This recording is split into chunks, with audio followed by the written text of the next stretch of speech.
சேலம் மாவட்டம் ஏற்காடு மலைப்பாதையில் இளம்பெண் கொலை செய்யப்பட்டு சடலம் வீசப்பட்ட சம்பவத்தை அடுத்து மலைப்பாதையில் செல்லும் அனைத்து வாகனங்களும் சோதனைக்கு பிறகே அனுப்பி வைக்கப்படுகிறது. கூடுதல் தகவல்களை தருகிறார் நம்முடைய செய்தியாளர் ரமேஷ். வணக்கம். இது குறித்தான மேலும் விவரங்கள். வணக்கம். ஏற்காடு மலைப்பாதையில் கடந்த வாரம் இளம்பெண் ஒருவர் கொலை செய்து சடலம் வீசப்பட்டிருந்தது. இதனையடுத்து தற்போது சேலத்திலிருந்து ஏற்காடு செல்லும் மலைப்பாதையில் அனைத்து வாகனங்களும் சோதனை செய்து அனுப்பி வைக்கப்படுகிறது.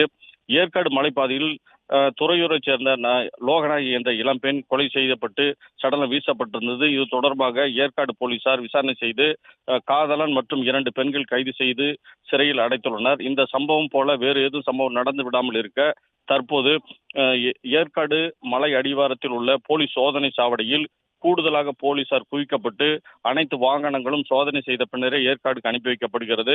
வாகனங்களின் எண்கள், எதற்காக ஏற்காடு செல்கிறார்கள் போன்ற விவரங்கள் எழுதி வைத்த பின்னரே ஏற்காடு செல்ல அனுமதிக்கப்படுகிறது. தொடர்ந்து போலீசார் கண்காணித்து வருகிறார்கள்.